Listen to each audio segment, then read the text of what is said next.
Soyez salués depuis vos différentes positions. C'est votre informateur, l'infonaliste, Herman le patriote, le Maasai, Herman l'équaliseur. Alors, après vraiment deux heures de sommeil, je suis de retour, n'est-ce pas? Le combat continue, n'est-ce pas? Alors,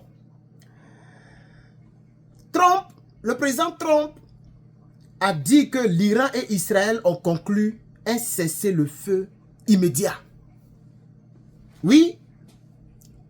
Et le cessez-le-feu entrera en vigueur après la fin de leur dernière opération militaire, dans environ 6 heures, a déclaré le président américain.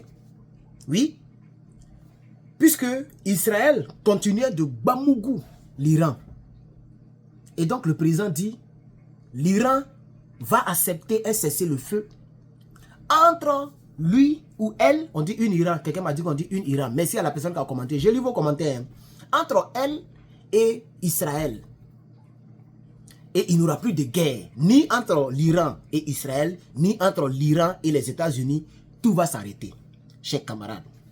Oui, et aussi, le président américain a confirmé que les États-Unis ont effectivement détruit le programme nucléaire iranien.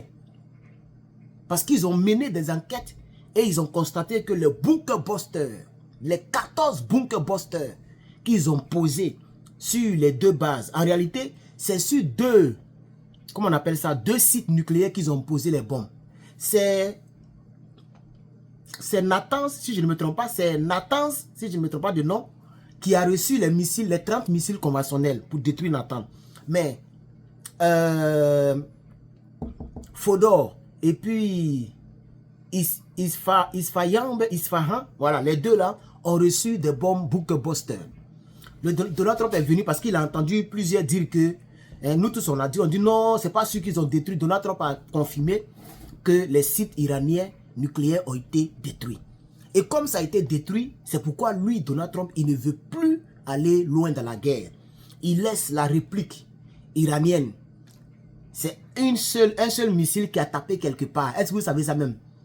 La base militaire américaine là, qui est au Qatar là. C'est un seul missile sur les 14 missiles. C'est un seul missile qui est tombé. Les 13 ont été... Ça c'est Donald Trump. C'est lui-même qui dit c'est Donald Trump. Voilà, je viens de l'écouter. Les 13 là ont été neutralisés en l'air là-bas. Ok, c'est un seul. Donc à cause de ça, Donald Trump ne peut pas encore mobiliser. Vous savez, déplacer les choses comme ça coûte très cher. Même F-35, pour le déplacer, ça coûte cher. Donc, vous savez, vous connaissez le président américain, qui est derrière ma maison, j'entends des bruits là. Le président américain, il ne veut pas la guerre en réalité. Il ne veut pas du tout la guerre. Donc, il refuse d'aller loin dans cette affaire. Donc, voilà, les États-Unis ont effectivement détruit le programme nucléaire iranien en espérant que Téhéran ne le reproduise, ne le rétablira pas. Mais ça, c'est mal connaître quelqu'un. Des gens qui connaissent, c'est eux-mêmes qui ont fait ça, non? C'est vrai que Israël a déjà beaucoup de leurs chimistes, mais ils peuvent encore reproduire. Ça veut dire quoi? Si l'Iran reproduit, l'Amérique va encore framponner. Ou bien Israël va reprendre encore les choses. Donc le cessez-le-feu qu'ils sont en train de faire là, pour moi, c'est rien. Parce que je ne suis pas sûr que l'Iran va arrêter ça là. Je ne suis pas sûr. Mais bon, on verra ce que ça va donner, chers camarades. Ok? Dès que Donald Trump a parlé, en même temps, sur CNN, il y a un haut responsable israélien, iranien, qui affirme que l'Iran n'a pas reçu aucune proposition de cesser le feu. Quelques minutes plus tard, c'est passé sur CNN.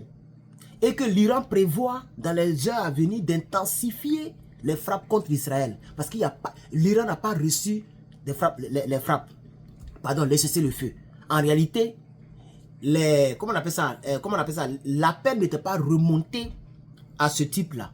D'autres hiérarchies militaires, d'autres personnes, d'autres ministres avaient déjà reçu le cessez-le-feu qui étaient en train d'acheminer chez l'ayatollah. Parce que l'ayatollah, il est dans un coin où presque personne ne connaît, c'est quelques-uns qui connaissent. Donc quand c'est venu, ce n'était pas remonté à l'ayatollah. Donc ce monsieur-là qui est ici, je vais vous le montrer. Je ne connais pas vraiment son nom, mais je vais vous le montrer. Ce monsieur qui est là, voilà, ce monsieur-là, lui, il est parti dire sur CNN que l'Iran n'a pas reçu de trucs. Et après maintenant, il y a un autre responsable iranien qui a confirmé que en réalité, l'Iran a reçu l'accord de cessez-le-feu qui a été proposé par les États-Unis et ça a été négocié avec le Qatar, avec Israël. Ça a été affirmé maintenant sur Reuters. C'est Reuters qui vient d'affirmer, ça fait quelques minutes, qu'en réalité, l'Iran a reçu le cessez-le-feu et que l'Iran est donc d'accord pour le cessez-le-feu. Voici l'information que je voulais porter à votre connaissance. On va voir un peu les détails. Avec beaucoup de chance, s'il vous plaît, mettez des likes, des commentaires, ok? Mettez tout ce que vous pouvez mettre qui peut me faire plaisir et qui peut aider la vidéo à être vue, n'est-ce pas? Je sais qu'il est tard. Dites-moi l'heure à laquelle vous regardez la vidéo. Que Dieu te donne vraiment très longue vie. Que Dieu te donne une très bonne femme si tu n'es pas comme mari comme moi. Que Dieu te donne un bon boulot, beaucoup d'argent et la santé de fer. Voilà, partage-moi cette vidéo pour profiter de ces bénédictions.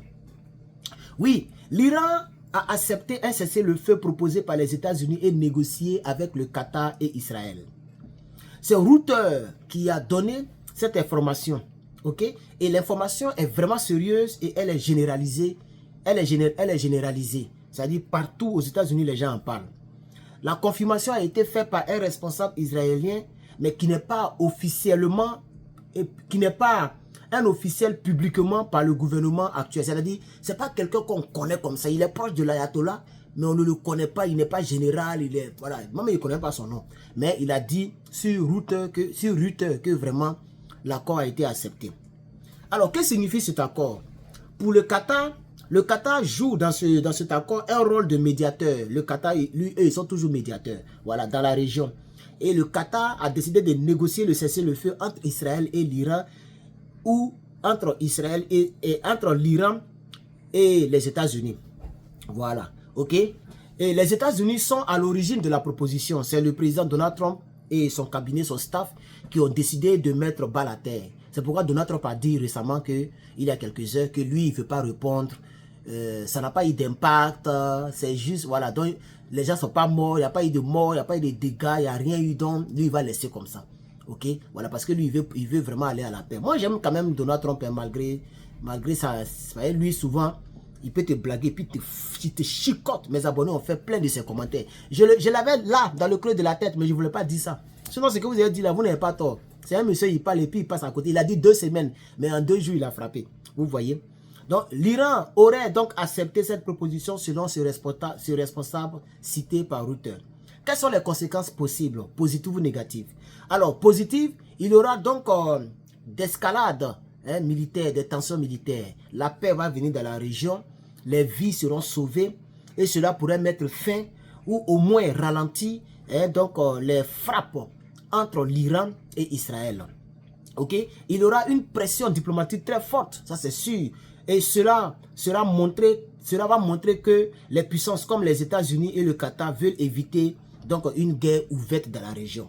Et rappelez-vous, tous les pays arabes ont condamné l'attaque iranienne dans le but de pouvoir éviter l'escalade. Parce que si tous les pays soutiennent l'Iran, les autres vont dire, bon, si c'est comme ça aussi, on va soutenir l'autre côté. Ça peut créer quelque chose de plus grandiose et ça peut envoyer la 3e guerre mondiale. Et c'est ce que les gens voulaient éviter. Voici donc l'information que je voulais apporter à votre connaissance. C'était Herman le Patriote, votre frère. Bonsoir. On se retrouve dans la prochaine vidéo.